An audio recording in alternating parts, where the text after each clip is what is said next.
noches, muy buenos días, muy buenas tardes, depende del horario que nos esté viendo en una transmisión más aquí de Versus.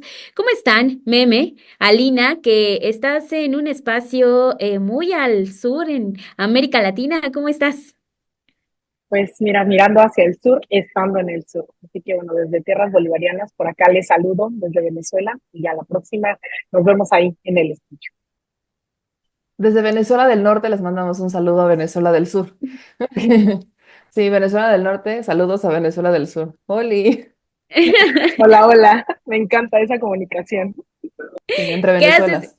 ¿Qué haces en Venezuela del Norte, Alina?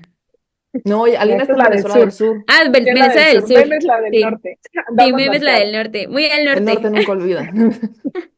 ¿Qué haces en De Venezuela del Sur, cómplice. Pues Alina? mira, por acá vine a cubrir unas reuniones que hubo hace 20 años. Surge la idea de crear un espacio que es el ALBA, la Alianza Bolivariana de los Pueblos, tratado comercial entre los pueblos. Entonces, bueno, hubo un 20 aniversario ya de esa idea de cómo colaborar regionalmente. Pero además hay una idea muy interesante que es la que a mí me llamaba bastante la atención, que es que ahora se instala un consejo de movimientos sociales que asesorarán a esos gobiernos que forman parte de esta organización, de este organismo internacional regional. Entonces es algo que no se había visto en ninguna parte, que haya, ¿sabes?, el movimiento de trabajadores sin tierra en Brasil, incluso estuvo gente de la CENTE, ¿no?, de la Coordinación Nacional de Trabajadores de la Educación, de la coordinadora, que estuvieron por acá. O sea, hubo un montón de movimientos de países, no solamente de estos que generalmente son sudamericanos y caribeños. México no forma parte de este espacio, pero hubo movimientos también de México, ¿no? De formación política, medios de comunicación independientes. Entonces, pues en esa andábamos y además, tema que no es menor, la elección de jueces de paz, que también ya ahí ahondaré en otra ocasión, porque me parece fundamental. Son elecciones cada cierto tiempo por estas tierras y ahora también jueces de paz, que son una suerte de intermediarios dentro de sus comunidades, dentro de las comunas y pues todo muy interesante. Así que andaremos en esto también estos días. Pues ya platicaremos sobre eso porque hay mucho que aprender por la elección judicial que viene para 2025, pero hay otro tema que vamos a tocar en este versus del martes 17 de diciembre. Las cosas no dejan de moverse dentro de Morena, como bien decías hace un momento, los movimientos que hay allá en Venezuela del Sur, Alina, pues también acá los movimientos no han dejado de parar con Adán Augusto, López Hernández y Ricardo Monreal, que los vemos con esta fotografía. Vamos a ver y ya platicaremos más adelante si esto ya terminó, este pleito, si van a seguir las denuncias, quiénes están detrás de la investigación. En verdad, la solución es ya nada más una fotografía y que ahí quedó el asunto. Así que quédese aquí en este versus, deje su me gusta, deje sus comentarios, estamos muy atentas a todo lo que nos esté comentando y comparta que ya arrancamos con el versus de este día.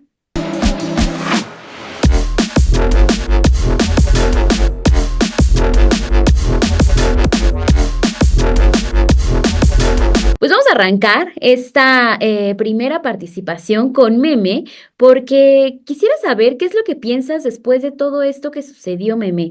Vimos ya esta fotografía que parece ser que así van a ser ahora las soluciones a los problemas, con una imagen en donde se ve a Ricardo Monreal y a Dan Augusto López Hernández sentados junto con Rosa Isela Rodríguez, la secretaria de Gobernación, diciendo que no va a haber un periodo extraordinario, que eso también fue parte de lo que señala la presidenta Claudia Sheinbaum, y atrás quedaron todas estas denuncias de corrupción. Entonces, ¿qué fue lo que sucedió y cómo viste este desenlace de la disputa entre ambos líderes morenistas, Meme?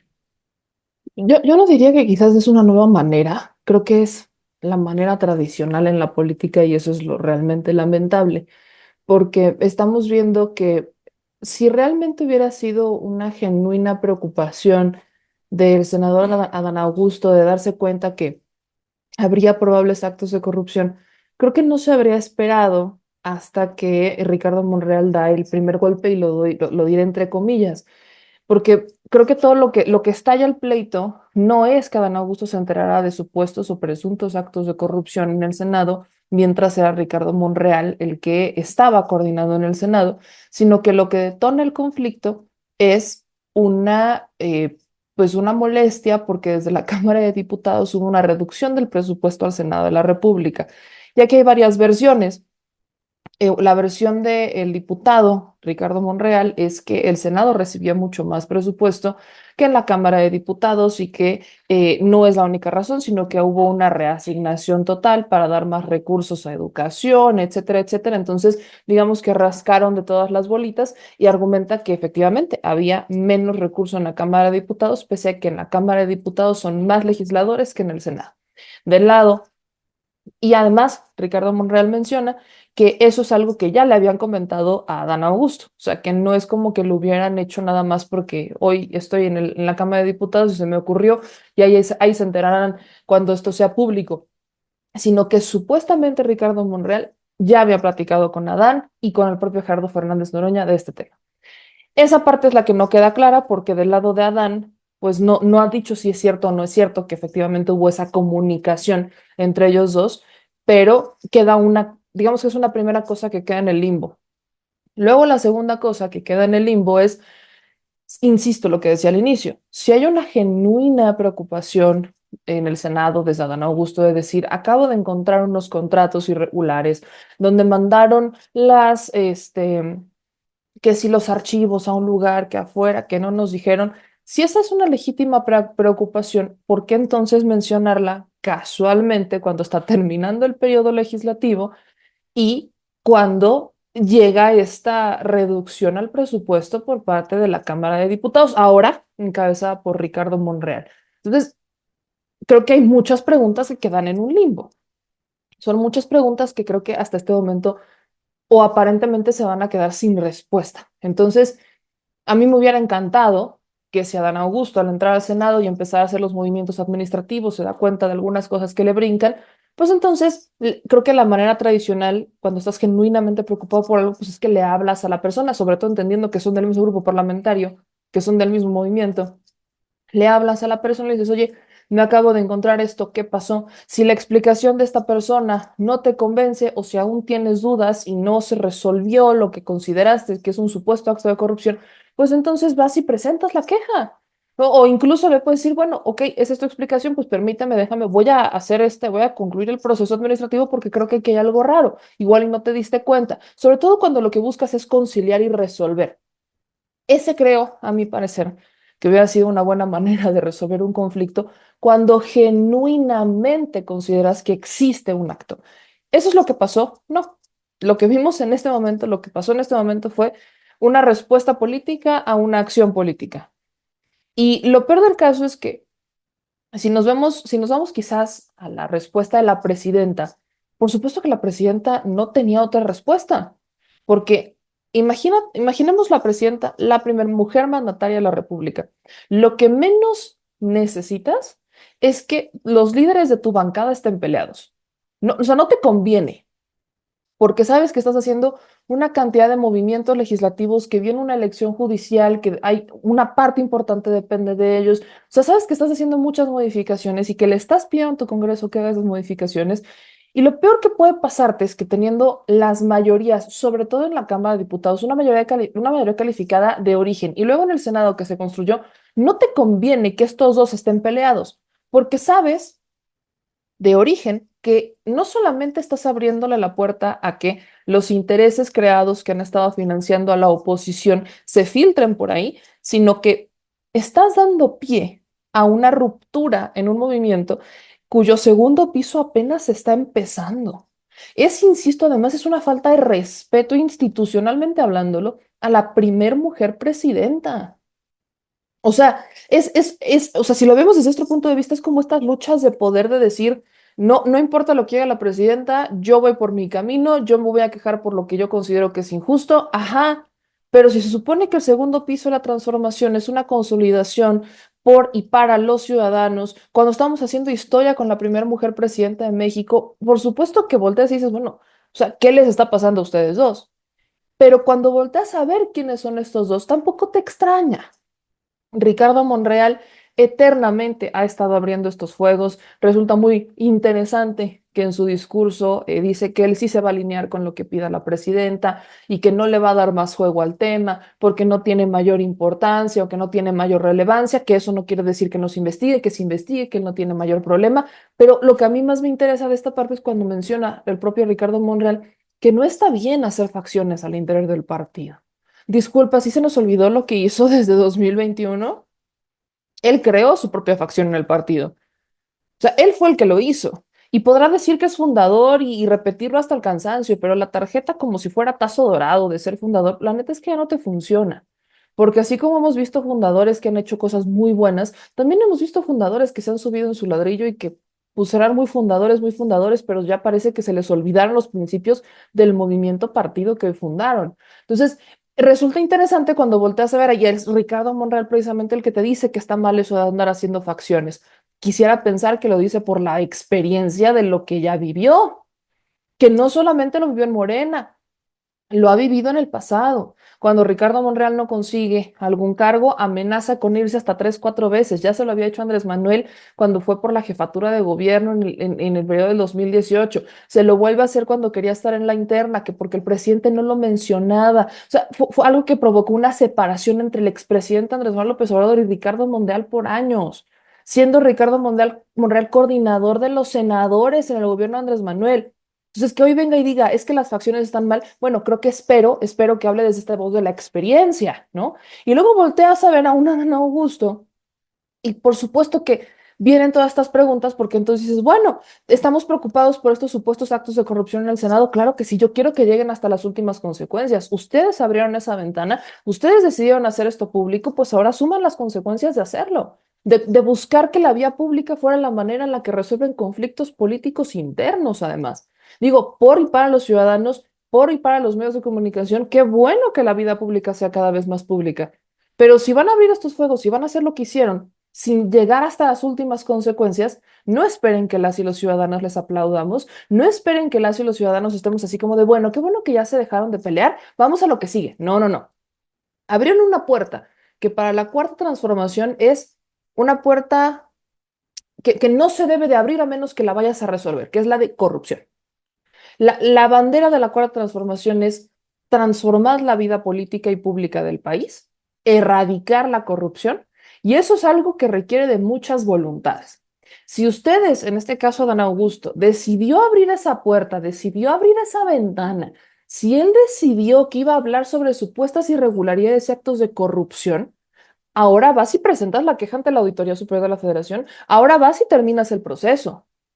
Ahora vas y lo haces, porque hoy la ciudadanía que forma parte de esta cuarta transformación, estén a favor o en contra del proyecto, está mucho más informada, está mucho más participativa. Vivimos en una sociedad que está politizada y en una sociedad que no forma parte de este sistema parroquial en donde nos quedamos callados, ni tampoco formamos un sistema de súbditos en donde conocemos las cosas pero no queremos participar. No, no, no. Estamos hablando de un sistema meramente participativo que se está aún transformando más y hay aún mayor transformación y mayor participación. Entonces, no se arriesguen a hacer lo que están haciendo si no están dispuestos a rendirle cuentas a la gente, que ahí retomo lo que dijo la presidenta en la mañanera. Ustedes, legisladoras, no solamente diputados, sino también senadores, su chamba, su lealtad no es con otro diputado, no es con otro senador, es con la gente que nos votó.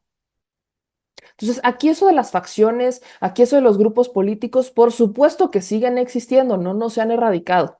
Y aunque en Morena no sean públicos como partido político, y aunque intenten apagar los fuegos, a todas luces sabemos que está la facción monrealista, que está la facción adanista, que está la facción ebradista, que están los claudistas, o sea, lo vemos, y que están los obradoristas. Y los obradoristas y los claudistas ahorita hacen fusión. Sabemos que ahí están. Y veamos cómo reaccionaron en la Cámara de Diputados, prácticamente todas las diputadas y diputados respaldando a Ricardo Monreal. Yo me pregunto, ¿de verdad todas y todos están de acuerdo en ese desplegado? Y luego el propio Ricardo Monreal diciendo que está acostumbrado a este tipo de embates en su contra, pero ahora desde su propio partido. Entonces, ¿esto no fue por un supuesto acto de corrupción? Por supuesto que no fue, pero abrieron esa ventana y hoy les toca llegar hasta las últimas consecuencias, porque no nos vamos a conformar con una fotito con la secretaria de Gobernación, donde aparentemente todo está bien, pero esa foto en verdad es un ejemplo de los memes de excelente ambiente laboral. La cara de ambos es de el excelente ambiente laboral o como cuando tu jefa o tu jefe te obligan a ir a la posada con tu supervisora que no te cae bien. O sea, es la fotografía que está evidenciando que no hay nada resuelto y que esto va a volver a pasar. Pero insisto en lo que decía al principio. Es una falta de respeto al momento histórico que estamos viendo en México. Es una falta de respeto a la presidenta de México, pero lo más grave es que es una falta de respeto a las y los ciudadanos que votamos porque hagan su trabajo, no para que resuelvan sus diferencias políticas con berrinches mediáticos y hablando sobre actos de corrupción a los que no están dispuestos a resolver o aclarar. Y eso es lo que creo que no podemos permitir. Hay varios puntos, Meme, que ya comienzas a tocar en esta primera parte de esta transmisión, este programa que les estamos transmitiendo de Versus, en donde a mí me gustaría abonar ciertos puntos que has tocado y lo voy a dividir por actos, ¿no? Como si esto fuera una obra de teatro, porque parece ser que así lo vamos viendo, ¿no? O sea, cómo empieza un clímax y un desenlace, que la verdad son de ese tipo de desenlaces que tú le puedes dar la interpretación que más te acomode a ti, ¿no? Cuando ves que en una obra de teatro, alguna obra literaria o en alguna una pieza de cine, tú también puedes abonarle a ese final con tu perspectiva. Y tiene que ver con los puntos que has tocado, porque, a ver, paso uno, acto uno. ¿Qué es lo que sucede? Vemos a un Adán Augusto López Hernández mencionando en tribuna, que eso también hay que decirlo, lo hace en la tribuna de la Cámara de Senadores, denunciando supuestos actos de corrupción, porque dice que él comienza a ver qué es lo que está pasando con este proceso de reducción del presupuesto que van a tener en la Cámara de Senadores y para esclarecer justamente esos gastos, lo que él hace es meterse a indagar. Obviamente no lo haces de un día para otro, esto ya tiene un trabajo también por detrás y lo que vemos ahí creo que también nos habla mucho de todos los años que pudo haber estado ahí Ricardo Monreal tratando de hacer negocios y tratando de fingir que sí estaba trabajando a favor, ¿no? De la Cámara de Senadores. Eso es un primer acto, la denuncia que hace. Segundo acto, viene Ricardo Monreal y lo que menciona es, no, no, no, a ver, ahí nunca ha habido ningún problema.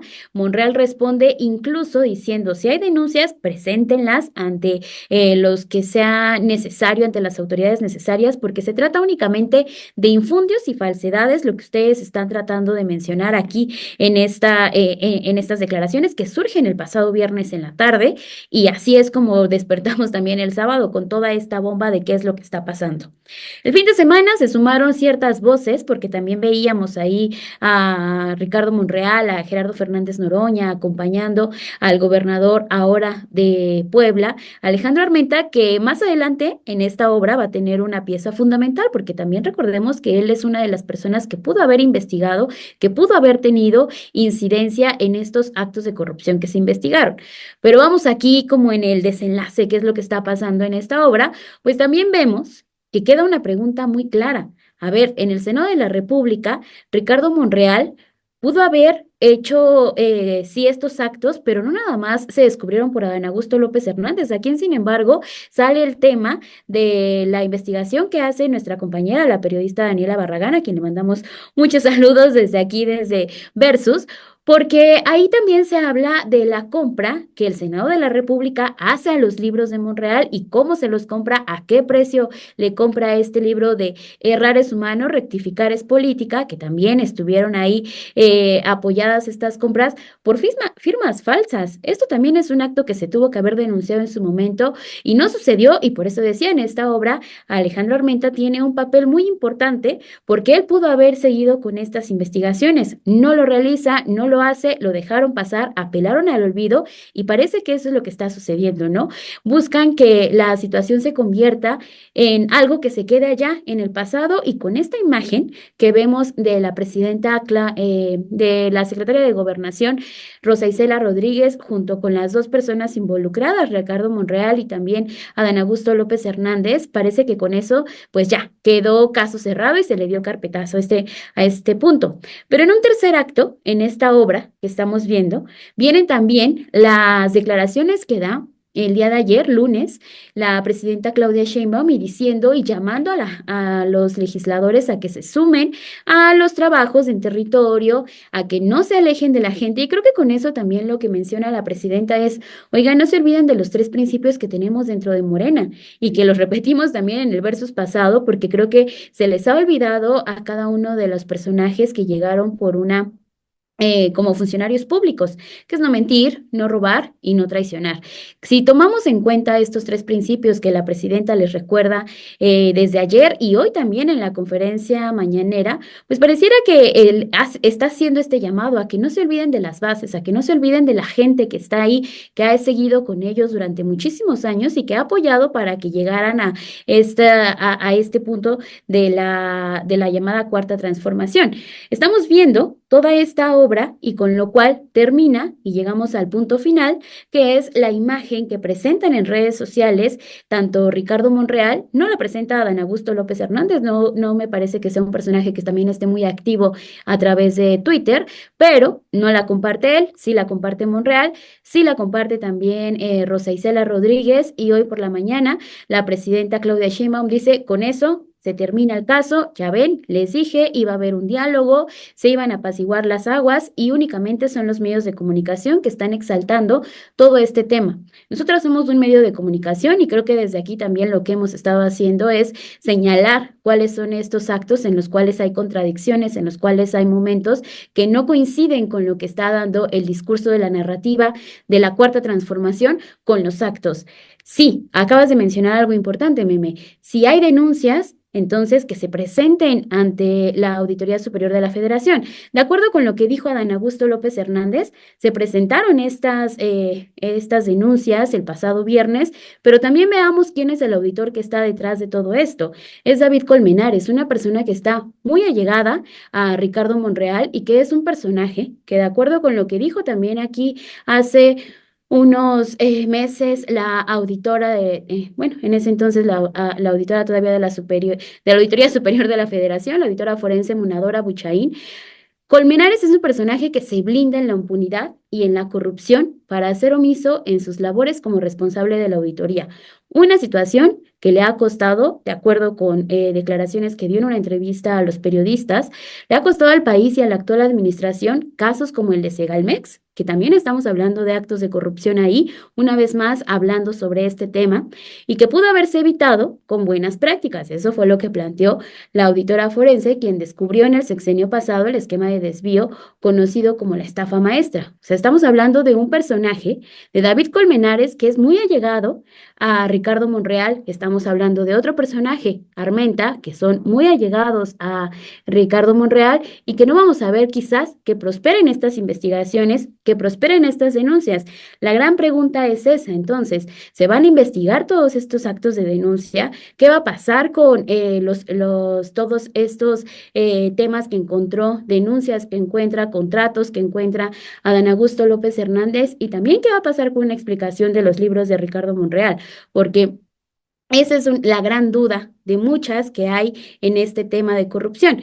No sé cómo lo veas tú, Alina, nos gustaría escuchar parte de lo que piensas. Bueno, a mí este tema me parece fundamental, ¿no? Porque creo que de fondo se trata en realidad del proyecto que se está construyendo. No se trata de dos personajes menores, se trata de personajes que incluso contendieron a la presidencia por parte del Movimiento Regeneración Nacional y que ahora lo que estamos viendo es acusaciones serias y graves uno del otro, lo cual nos llevaría a pensar, creo yo, en cómo se procede ante este tipo de cosas. Creo que no basta con que una Rosa Isela se siente, ¿no?, en medio como para poner calma, sino del proyecto que se está queriendo construir.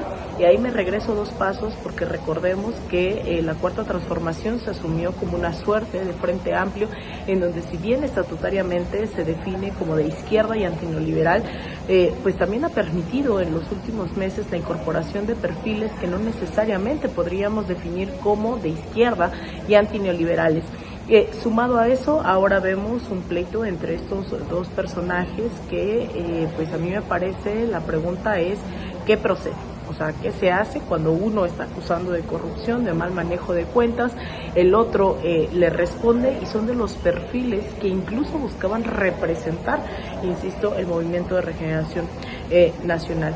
Así que las posturas que hemos visto, claro, esto ha servido, como lo decía la presidenta Claudia Sheinbaum, pues casi que pues, material, ¿no? Bastante redituable para ciertos medios de comunicación, para ciertos sectores, que obviamente magnifican, pero que también ponen sobre la mesa algo que se ha venido diciendo. ¿Por qué personajes como Monreal, qué están aportando, qué decisiones está tomando y cuál es el rumbo, ¿no?, de este proceso? Morena tuvo a bien, creo, generar una suerte de alianzas desde los 2000 sobre las cuales se vino construyendo el partido que hoy conocemos, pero que con el paso del tiempo no se contaban con los suficientes cuadros, no se contaban con los suficientes elementos para gobernar, para hacer vida partidista, y lo que estamos viendo ahora es que ya el partido ya tiene sus perfiles, el gobierno ya tiene también sus perfiles, se va construyendo esa cuarta transformación que ahora quiere dar un segundo paso con un proyecto que la verdad siento que esto va a ser el pan de cada día de los próximos meses. ¿Cómo definir a esos perfiles que se puedan incorporar, que puedan sumar, pero además que puedan tomar decisiones, que sean esos roles, esos claves, ¿no?, del movimiento, del partido, del gobierno, esos pilares? ¿Quiénes van a ser? ¿Cómo esto va a repercutir en la consolidación de ese segundo piso de la 4T? ¿En nombre de qué se hace la unidad? ¿Unidad en torno a qué proyecto? Y ahí es en donde hay que volver a insistir en que se defina pues hacia dónde quiere ir el Movimiento de Regeneración Nacional, hacia dónde se tiene que partir, si solo son estas reformas estructurales las prometidas, si van a salir avante, si no van a salir, o si ese es, ¿no?, salir, ese es el segundo piso, en vez de consolidar política y sobre todo ideológicamente un proyecto de nación.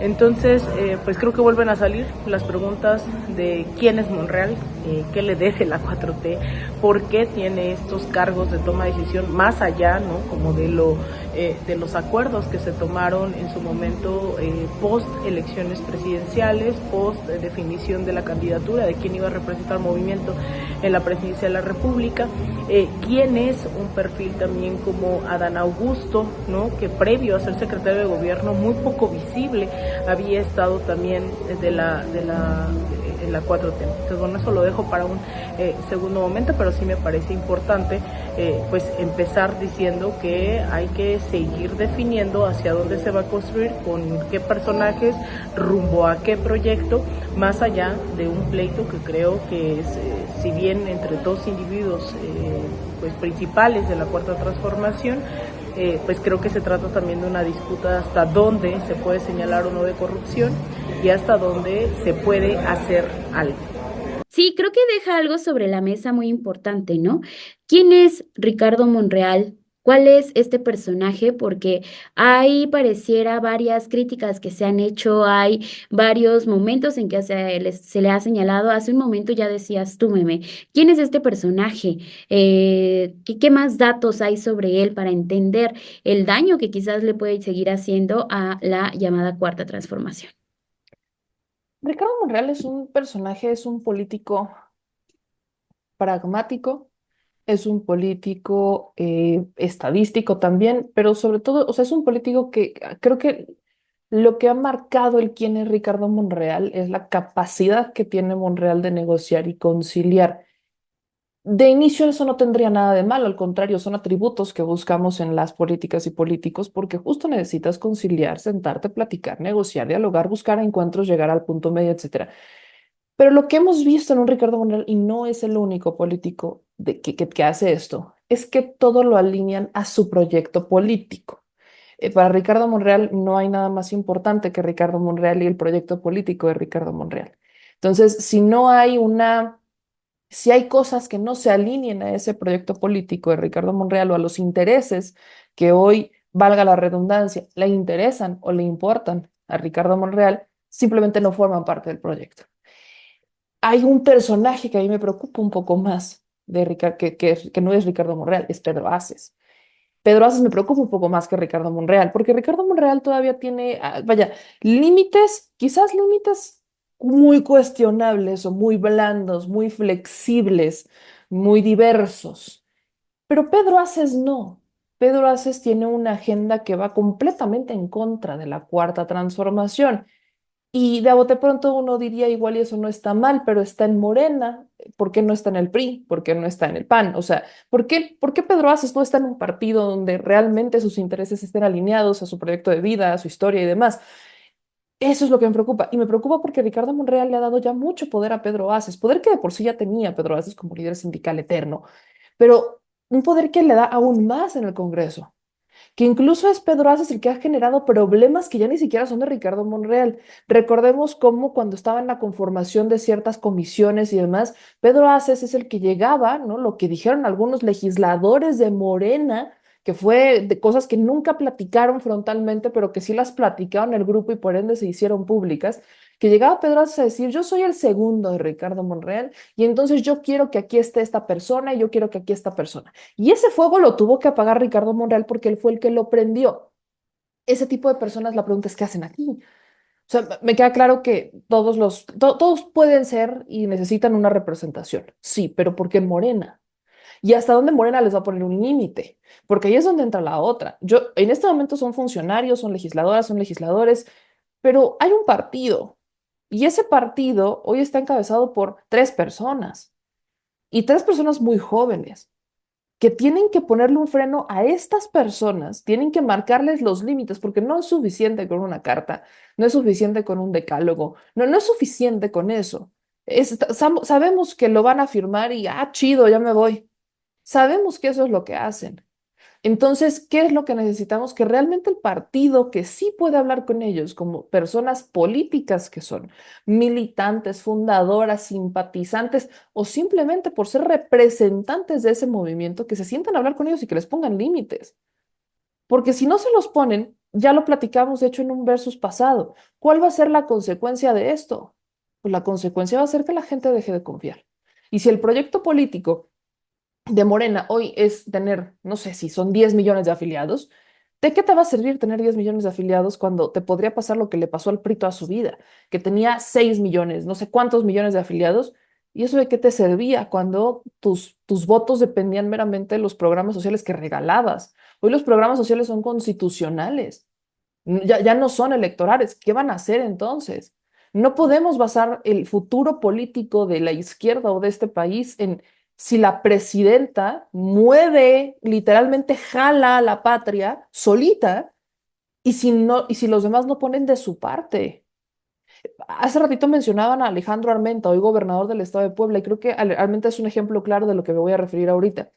Armenta es un político pragmático que se alinea como la tradicional política priista, ¿no? La alineación.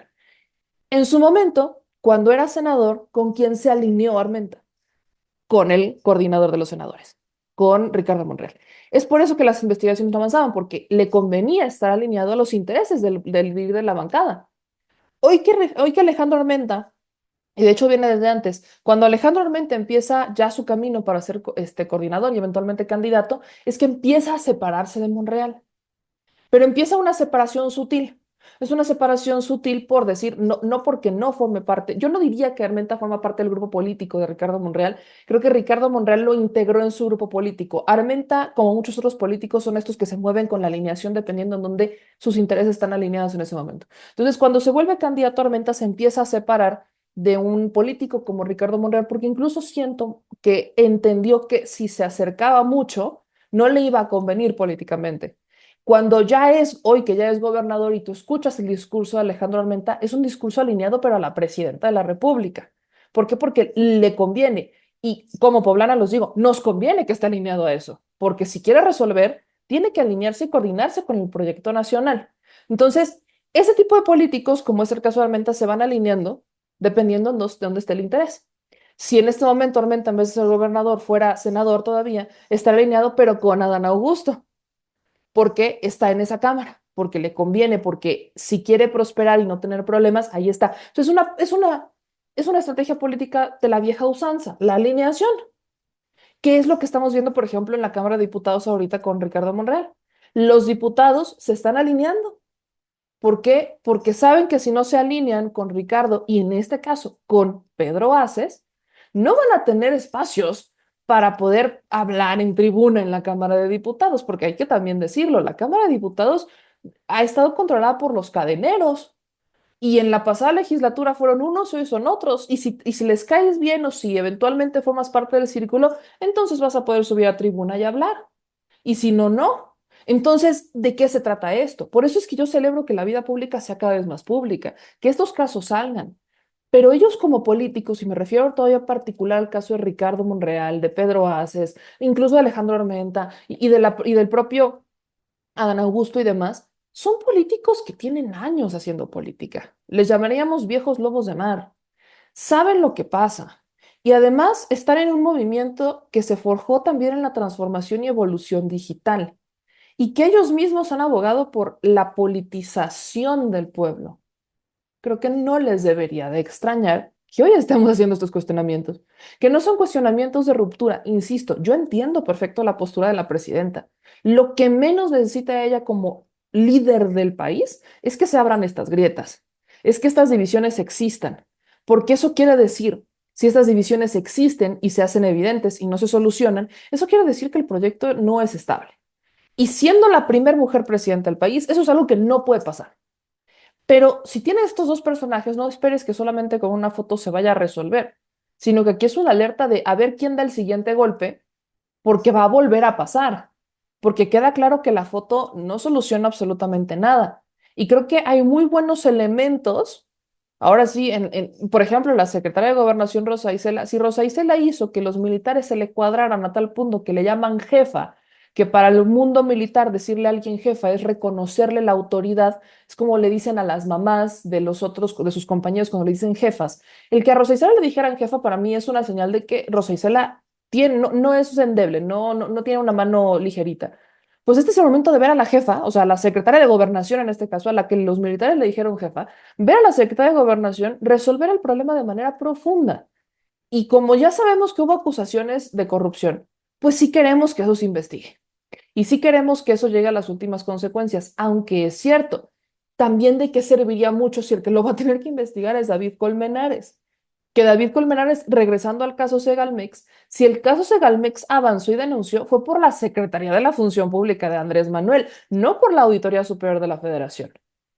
Y ahora aquí va a entrar otro factor más, que en este caso no le compete tanto, que es a la nueva Secretaría de Anticorrupción y Buen Gobierno, o sea, a la secretaria Raquel Buenrostro, que aquí a ella le va, ella, yo insisto, yo le tengo mucha fe porque he visto a Raquel Buenrostro cuando estuvo en el SAT-CER como tenía que ser, de esas funcionarias que hacen lo que tienen que hacer sin que les tiemble la mano y sin que cedan a los intereses o a los billetazos o a las amenazas de grandes empresarios. Hoy tiene esa chamba, pero con servidores públicos. Entonces, si las cosas aquí eventualmente están ligadas, necesitamos tener una auditoría superior de la Federación que sea capaz de investigar y de no tener estos intereses o estas ligas de lealtad con políticos, porque la lealtad, así como de las legisladoras y los funcionarios de la auditoría, es con el pueblo de México.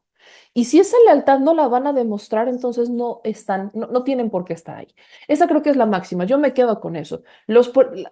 Todavía no existe una transformación al 100% de la vida pública. Esa transformación se va a dar cuando el relevo llegue, cuando veamos a nuevas personas que no habían estado antes ocupar estos cargos. Y tampoco quiere decir que porque sean nuevas no van a venir con mañas. Y tampoco quiere decir que porque no tengan mañas quiere decir que van a hacer las cosas bien. Pero ¿cuál sí es el equilibrio? ¿Cuál sí es el contrapeso? ¿Cuál sí es este punto donde volteas y dices, ah, aquí es donde tengo el ancla a la realidad? El pueblo. Entonces, si el pueblo es el que está participando, exigiendo, pues al que te debes. Así que no nos quedamos con la foto. Queremos que esto llegue a las últimas consecuencias y que se aclare por el bien de todos, por el bien de ellos y su futuro político, pero sobre todo por el bien de la nación y del segundo piso de la transformación y de los pisos que vengan. Ahí está mi audio. Porque también algo que estabas mencionando ahorita es la ruptura, ¿no? Que se puede llegar a dar con el movimiento. Pienso mucho también en lo que vimos la semana pasada, porque creo que agregándole actos extra a esta obra de teatro, está también lo que suceda con Jorge Luis Lavalle y con la inclusión, como ya decía también Alina, con la inclusión de estos personajes que son totalmente impresentables, ¿no? Que no tienen cara para venir venir y decir, claro, me voy a alinear con los principios de esta cuarta transformación, pero que de repente también te hace dudar mucho las personas y la trayectoria que al final de cuentas sale reluciendo. Hablo, y ya que también tú mencionabas, Meme, varios de los puntos de Ricardo Monreal, pues también hay que recordar por qué el expresidente Andrés Manuel López Obrador se alejó de él, por qué en un principio lo veíamos tan cercano y de repente después de 2021 dejamos de ver lo que le abría las puertas en Palacio Nacional, que estaban desayunando juntos, dejamos de ver estas imágenes que estaban compartiendo los alimentos desde muy temprano. Pues sí, porque hay algo en Ricardo Monreal que no termina convenciendo a este movimiento, pero que sí termina convenciendo los intereses de este personaje. ¿Cuánto daño le puede llegar a hacer Ricardo Monreal a Morena y al PT y al Partido Verde Ecologista de México? Si los vemos a todos en un conjunto, es mucho el daño que se puede llegar a dar desde este punto. Y con esto también quiero regresar un poco a la trayectoria de este personaje, a Ricardo Monreal, porque desde hace 40 años él ha dicho que ha estado en la política mexicana, que esto también lo llevó a pelear del lado de Andrés Manuel López Obrador por conseguir lugares que le fueron arrebatados, como por ejemplo la gubernatura en su momento de Zacatecas, en donde también hay que decirlo, después de que este personaje llega, varios personajes de su familia también han buscado quedarse en ese espacio, han buscado seguir protegiendo cada uno de sus intereses. Buscó ser y estuvo también en competencia con Claudia Sheinbaum para llegar a ser el jefe de la Ciudad de México, del gobierno de la capital del país. Se le da también la batuta a Claudia Sheinbaum. Viene una segunda pelea con la presidencial y ahora vemos que son estos personajes que sí, como también decía Lina hace un momento, ¿no? Son estos personajes que buscaron tener un lugar en la presidencia de la República y que ahora, 2 meses después, 3 meses después de que toma poder la presidenta Claudia Sheinbaum, se destapan actos de corrupción. Bueno, pues eso también nos habla mucho de todo lo que pudieron haber hecho y cómo los intereses los están protegiendo y cómo se están olvidando de la gente a la que en realidad le tienen que dar una respuesta, que es la ciudadanía, que muchas veces los llevó al poder y muchas veces los llevó también a ocupar esos espacios. ¿Cuáles son las respuestas que están dando? Decía la presidenta, no se olviden del territorio, no se olviden. Y yo me sigo preguntando, ¿cuántas veces hemos visto a Ricardo Monreal? Y olvidémonos de la campaña en la que sí lo obligó a salir, a acercarse y a llenar a lo mejor espacios públicos para mostrar esta cercanía que puede llegar a tener con la ciudadanía. Pues cuántas veces lo hemos visto rindiendo cuentas, cuántas veces lo hemos visto también ahí mencionando algo sobre todas las incógnitas que quedaron después de los libros de Monreal y cómo los compra el Senado de la República. Ese es un personaje, pero del otro lado también hay que ver qué pasa con Adán Augusto López Hernández, porque lo que hemos visto que ha traído a este movimiento de la Cuarta Transformación, pues han sido también muchas críticas y muchas polémicas. Sí, ya lo hemos dicho. Bueno, que se haya traído a Yunes también tiene que ver con pasar una reforma al Poder Judicial, pero todo lo que esto ha desatado y cómo en lugar de acercarse con la ciudadanía, lo vemos teniendo estas fotografías con Yunes, teniendo estas fotografías de peleándose en el Senado de la República por defender a un personaje que también está ligado con estos actos que no los han dejado bien parados en los gobiernos que se han encontrado, en el caso de Veracruz, ¿no? Con los Yunes, ahora también esta manera de negociador que ha tenido Dan Augusto López Hernández, porque sí, es un priista, también hay que decirlo, ¿no? Esta trayectoria que él ha consolidado por muchísimos años en la política y que también son más de 40 años, de acuerdo con lo que él dice, pues son políticas que están muy apegadas a estas prácticas que hay en el priismo, pero con eso también me refiero a todo lo que puede llegar a suceder y a todo lo que pueden traer para este movimiento que lo que busca la gente es que le den más argumentos para seguir estando con ellos, para apoyarlos y con este tipo de incorporaciones, con este tipo de decisiones, lo que hacen únicamente es alejarlos. No sé cómo lo veas tú, Alina. Bueno, esto que dices, Perla, en realidad es fundamental, ¿no? Porque lo que hace es preguntarnos de dónde vienen estos personajes, pero también de dónde viene el proceso y hacia dónde se tiene que encaminar.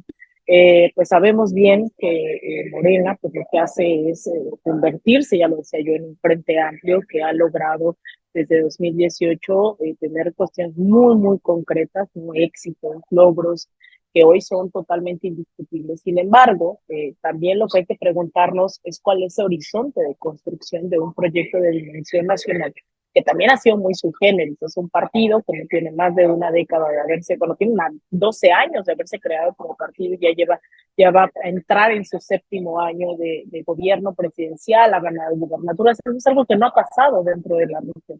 Pero la pregunta y el reto es superar una estructura electoral para consolidar realmente un proceso que se torne cada vez más democrático, cada vez más redistributivo, pero también no quiero ser, a ver, halagüero, pero también esta historia ya la hemos visto en América Latina, ¿no? Hoy en México hay una concentración de la riqueza tremenda, aun cuando se ha distribuido, también son pocas familias las que ha quedado esa riqueza que hoy acompañan también el proceso denominado de la 4T. Y cuando realmente no se trastocan esas estructuras pues de poderes fácticos, lo que vemos es que tienen cada vez más incidencia y se le arrebata la potestad a la ciudadanía, al pueblo, a la clase trabajadora para decidir su futuro. Y tocan con pared, que eso han sido muchos de estos denominados gobiernos progresistas en América Latina, que al no anclar su proceso en una formación política, en una base, ¿no?, de construcción ideológica sobre las mayorías, sobre los simpatizantes, eso termina diluyéndose. Entonces, si a alguien le dices, mira, aquí hay programas sociales en Morena y aquí también en el PAN, y no hay esa formación, hay una indiferencia y hay, digamos, una suerte de pues voto por quien mejor me convenga. Y también ahora, sumados estos perfiles, cuando tienes a alguien como Monreal, que tienes a alguien, ¿no?, que se están peleando como Adán Augusto, que tienes estos pleitos internos, a la par que sumas a la Valle, a la par que sumas, empieza a dilucidarse ese horizonte sobre el cual se dijo que Morena se iba a construir. Eso no significa que haya bajado la guardia alguien como Claudia Sheinbaum, ¿no? Yo creo que ha sido muy enfática en las decisiones que ha tomado, ha tratado de poner bastante orden ahí en la casa, pero también Morena ha decidido alejar la figura presidencial de la dirigencia partidista, y eso un poco contrapone, porque por más que la presidenta se pronuncie sobre ciertos temas, no incide o pareciera ahora no incidir directamente en el partido, o más bien ese es el reto de ver si eso va a incidir. Entonces, yo creo que ahí México hoy tiene, con esta aprobación que no se mira en ninguna otra parte de la región, para empezar, ni siquiera ya hay progresismos, creo, gobernando, salvo en Honduras, salvo, ¿no?, gobiernos que están muy contra la pared, como Lula. Lo que sí estamos viendo es que van a terminar topando con pared si no se reforma estructuralmente de fondo tanto la vía partidista como la vía gubernamental. Así que ahí tendrá que haber mucha más claridad ideológica, no solo de algunos personajes, de algunos sectores, sino que incluso parte de los procesos de comunicación permitan ahondar en ese horizonte que se quiere construir. ¿Qué significa esa 4T? ¿Qué significa el segundo piso? ¿Qué significa más democracia, más de todo, ¿no? Entonces, yo creo que tenemos bastantes retos también como periodistas, como quienes simpatizan, quienes militan en el proyecto, de hacer pues que se les rinda cuentas, pero que también se transforme la praxis para no terminar como en la región con golpes de Estado, con traiciones internas, ¿no? O sea, ese cuento ya me lo he visto un par de veces, así que o se profundiza o queda como una anécdota y un episodio en la historia de México. Bueno, y ya vamos a la parte final de este versus, que creo que a muchos de nosotros, pues sí, nos indigna, nos saca como todo ese recuerdo que veíamos con las prácticas priistas, incluso con estas negociaciones también que llegaron a tener para pasar ciertas reformas, ciertas, pues sí, negociaciones, ¿no? Que son muy al estilo del PRI. Ya con todo esto y con una fotografía que nos hace pensar en que ya se terminó el problema. ¿Qué piensas al final de esto para el 2025, Meme? Porque es también interesante pensar en lo que va a pasar. Yo no creo que se termina el problema, digo, aparentemente sí, porque suben una foto, pero el problema ahí está. Y si ese problema no se soluciona de raíz, entonces vamos a volver a tener ese tipo de escenarios en el futuro, no solamente en 2025, sino también 2026 y 2027, entendiendo que en 2027 es cuando renovamos a los legisladores y pues ya no hay reelección hasta donde yo tengo entendido en los legisladores. Entonces, pues ya no tendríamos a un Ricardo Monreal ni a un Pedro Aces en un segundo periodo. Entonces, creo que lo que veo hacia adelante es eso. Ellos eventualmente se van a ir porque viene esta reforma que aún no se ha presentado, pero se tiene que presentar y se tiene que presentar en este año, que es la reforma electoral. Y esa reforma electoral justo va por la no reelección de este tipo de cargos, de diputados en particular, porque senadores, bueno, están 6 años y también entran ellos, pero en particular lo que en este momento interesa son 2027. Entonces, si ya no va a haber una reelección, aquí la pregunta es, ¿quién va a entrar después? Porque sí, la única manera que tenemos para transformar la vida pública es con nuevos perfiles, con nuevas personas. Y no solo quiere decir jóvenes, por supuesto que lo quiere decir, pero también necesitamos gente que nunca había participado en política y que hoy puede ocupar un cargo. Pero para llegar a eso, ¿qué necesitamos? Necesitamos que el partido haga su chamba, que el partido abra este espacio para que personas entren, participen y que realmente tengan filtros, ahora sí que filtros de calidad en el partido político. Entiendo, y yo lo sigo diciendo, todavía estamos muy lejos, a años luz de un equilibrio justo entre el pragmatismo y las bases. Estamos muy lejos de ello, pero con cada elección necesitamos ver un avance. Entonces, por supuesto que quizás habrá algunos cargos que por estrategia política necesites meter, claro que sí, pero también necesitamos que cada vez haya más representantes populares que salgan a hacer territorio sin que se los diga la presidenta o el presidente, sí, que salgan a hacer territorio porque es su chamba, porque representan a la gente.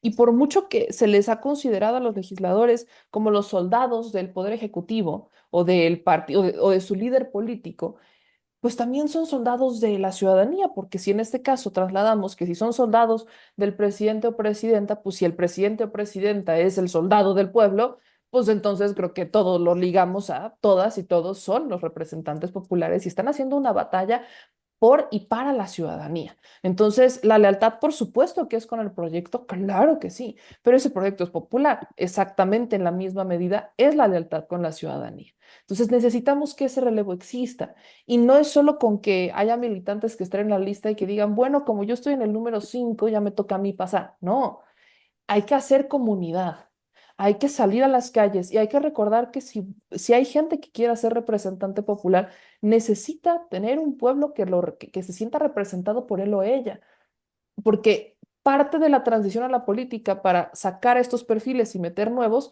es entender que estamos en un servicio público. ¿Qué es un servicio público? La comunicación lo es, pero el servicio público nato es el político, es el desde los órganos, desde el Estado, desde los distintos poderes. Y ese servicio no es nada más yo llegué y se me ocurrió que aquí tengo una gran idea y entonces lo voy a hacer. No, no, no, es que la gente a la que representas te diga, oye, fíjate que yo necesito esto aquí, y que tú le expliques desde el cargo al que buscas postularte qué es lo que sí puedes hacer y qué no puedes hacer, pero no nada más pensando en el proyecto o en el cargo que viene, que así es como lo piensan muchos. Y por eso es que hay muchas cosas que se han diseñado electorales, porque los programas sociales se diseñaron electoreros justamente de esa manera en la época priista, gloriosa, porque como ellos ya habían perdido legitimidad, entonces lo que tenías es a un pueblo pobre y tenías esta ventanita con los programas sociales de decirle, aquí te estoy ayudando, pero acuérdate quién te lo dio. Esos eran los programas sociales del PRI, los que hoy tanto presumen. Los programas sociales de hoy son derechos, están en la Constitución, no te los pueden quitar, no dependen de un poder político, dependen del Estado. Entonces, cuando quitas eso de la ecuación, aquí la verdadera pregunta es, ¿tú qué me ofreces a mí como ciudadano? Porque el Estado me está garantizando derechos, porque el Estado me está garantizando que voy a tener esta herramienta, es un derecho. Tú político, ¿a mí en qué me beneficias? Tú política, ¿a mí en qué me beneficias? Y ahí es en donde entramos al verdadero servicio público. Cuando existe ok, yo a ti te sirvo por esto y esto, dime tú qué necesitas y yo puedo hacer esto.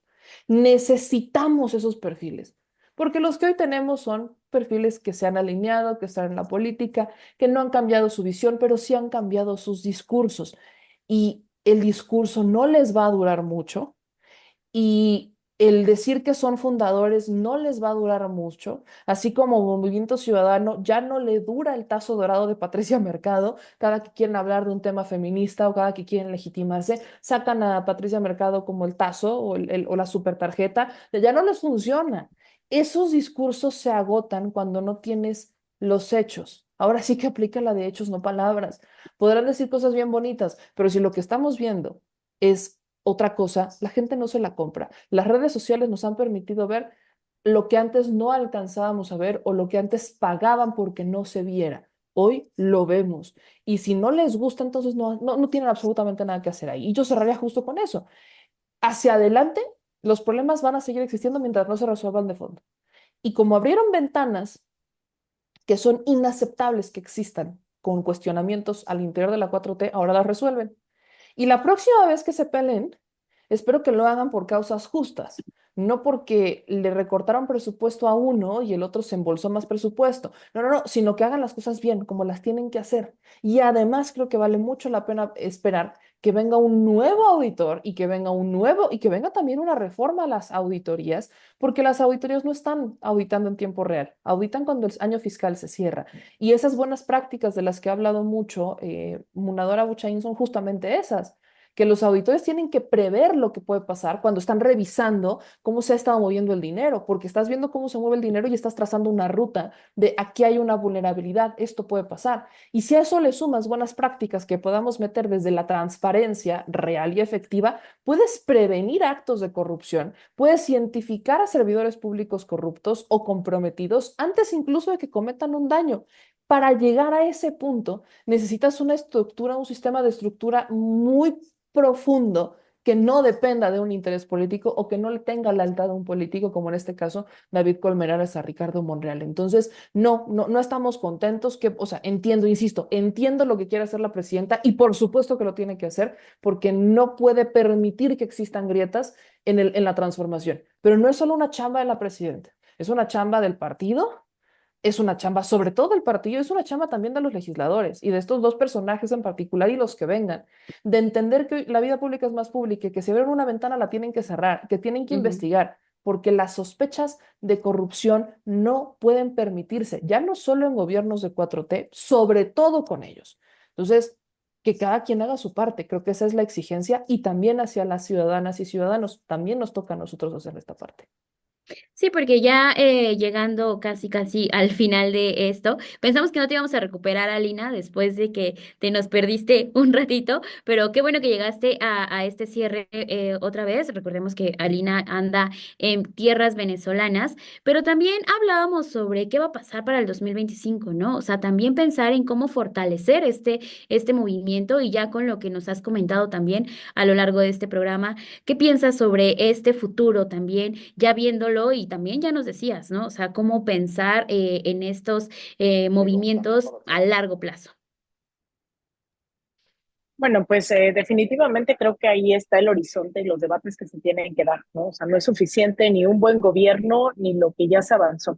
Ahí yo la apuesto directamente a esos procesos formativos, primero a hacer conciencia de que lo que hoy tenemos, volver a insistir en que es un piso mínimo.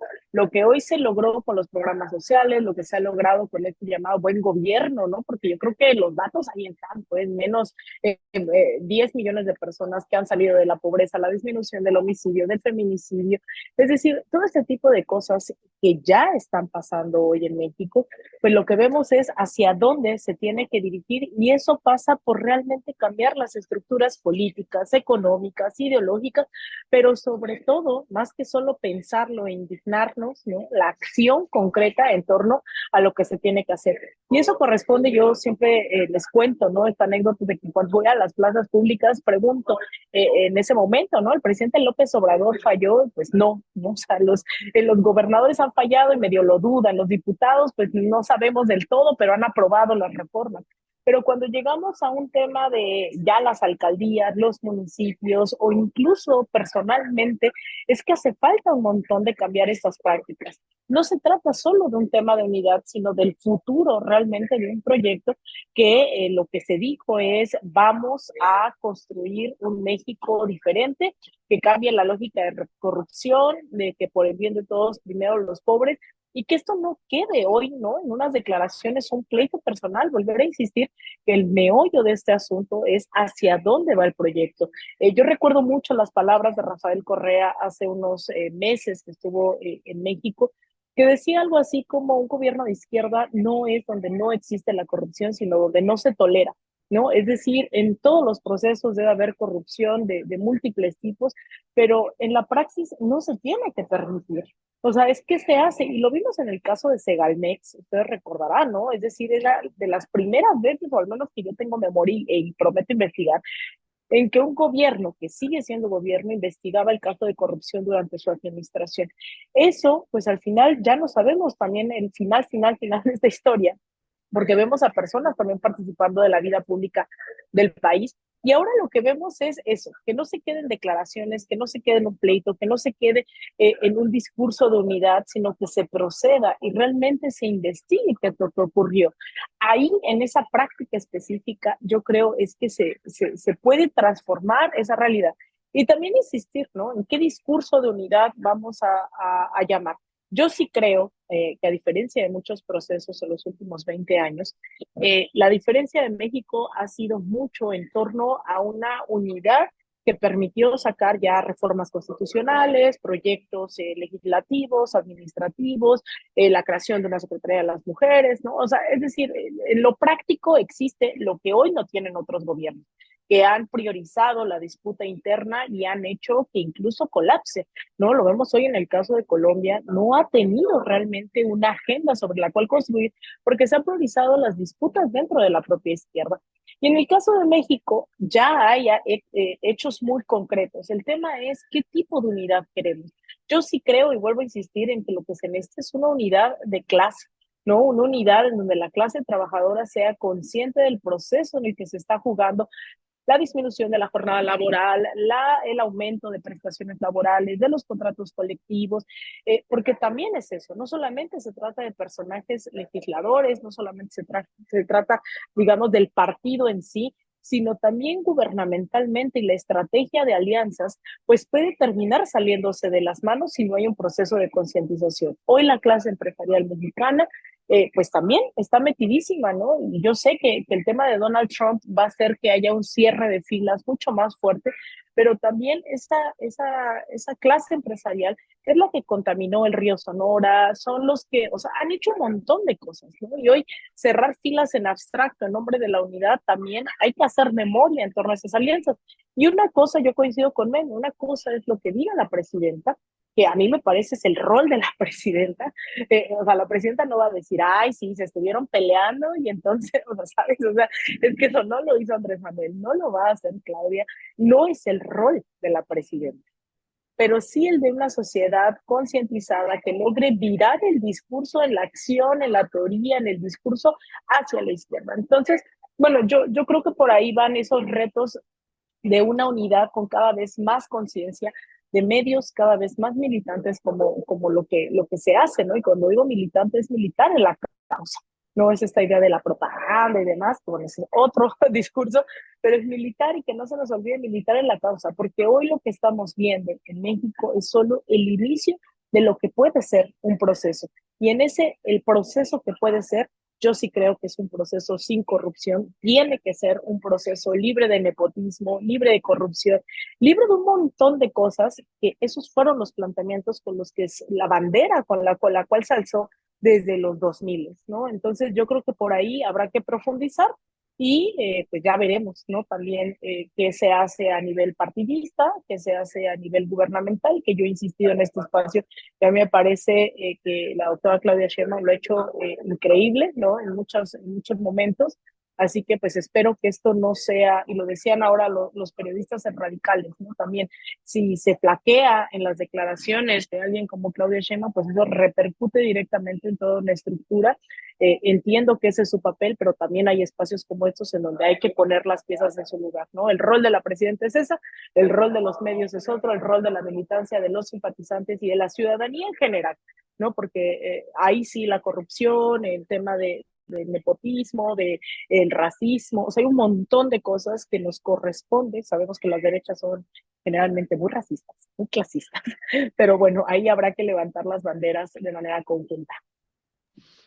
Pues muchísimas gracias, porque sí hay varios retos que se ven hacia el 2025. Este segundo piso de la llamada Cuarta Transformación, pues está avanzando, se sigue intentando consolidar todo este movimiento y me quedo con estas reflexiones que hacen Meme, Alina y todo lo que se ha platicado, porque creo que se podría tomar esto como una segunda parte de lo que analizamos la semana pasada, después de todo esto que estamos viendo con la inclusión de funcionarios. Ya también pasábamos y tocábamos este tema hace un momento, pero también que no se quede nada más en esta manera de denuncias, ¿no? Porque también la dirigente nacional de Morena hace unos momentos en la mañana se reunía con los medios de comunicación y terminaba diciendo que se denuncie, pero hemos escuchado esta frase en varias ocasiones y creo que ahí no se debería de quedar, ¿no? También lo que menciona Alina y lo que menciona Meme es un accionar de la gente, de la ciudadanía, que cada vez estamos más conscientes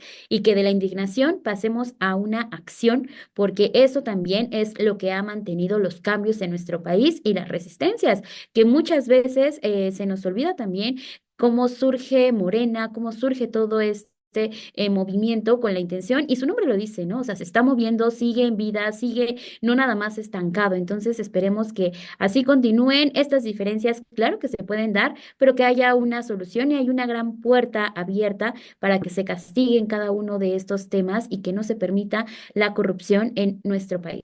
Así es que agradezco que se hayan quedado hasta el final de este versus. Muchísimas gracias, Meme. Muchísimas gracias, Alina. Sé que es complicado que a veces cuando viajas estés aquí con nosotras, pero siempre te das el espacio para darnos tus comentarios y tus análisis. Y muchísimas gracias, Meme, que la chica del multiverso, porque ahora sí estás en el mismo lugar en el que estás en este mismo momento transmitiendo. Es correcto, es correcto. Estamos en el mismo lugar, en el mismo momento. Aquí es el El multiverso de la multiverso. historia. Y Alina tiene que cerrar este programa diciendo Viva Chávez. Si no, no estoy contenta. Me encanta porque ya se hizo tradición y la vez pasada fue en cuestión de tiempo, pero bueno, viva Chávez. Con eso nos quedamos. Muchísimas gracias. Deje su me gusta en este programa y compártalo. Muchísimas gracias. Bye.